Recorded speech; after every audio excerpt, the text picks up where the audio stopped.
Hi everyone, welcome to Carpet Labs. In this video, we're just going to do a quick overview of how the position of oxides in the periodic table, looking at the trends and patterns, and spending a little bit of time recapping some of what we know. Let's begin as ever with an overview. So we're going to start by recapping the definitions of acidic and basic oxides, and then we're going to take another look at the periodic table itself. Okay, so thinking about where we find the different oxides.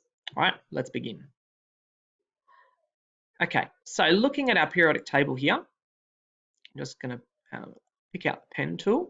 Okay, so we're going to start by thinking about basic oxides.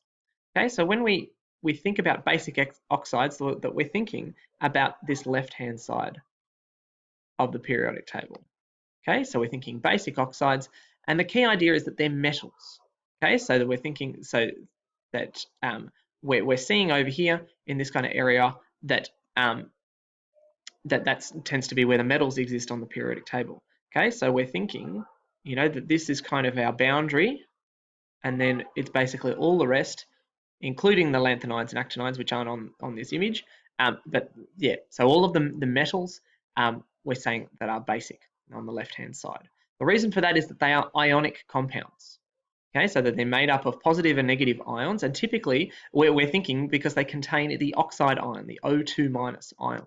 So and the reason that this makes a difference is that when we get the oxide ion combining with water, we get hydroxide ions forming. Excuse my scribbles. It's pretty rubbish, but you get the idea. Okay, so the hydroxide ion, and we've talked about in acids and bases in our general definitions that's the production of hydroxide is what makes something basic in our working definition. So then that means that that's what qualifies these as basic substances. Okay, and then if we now take a look at thinking about our acidic oxides.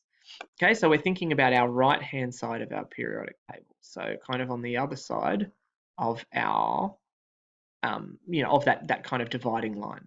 Okay, that when we're thinking about covalent compounds that are non-metals.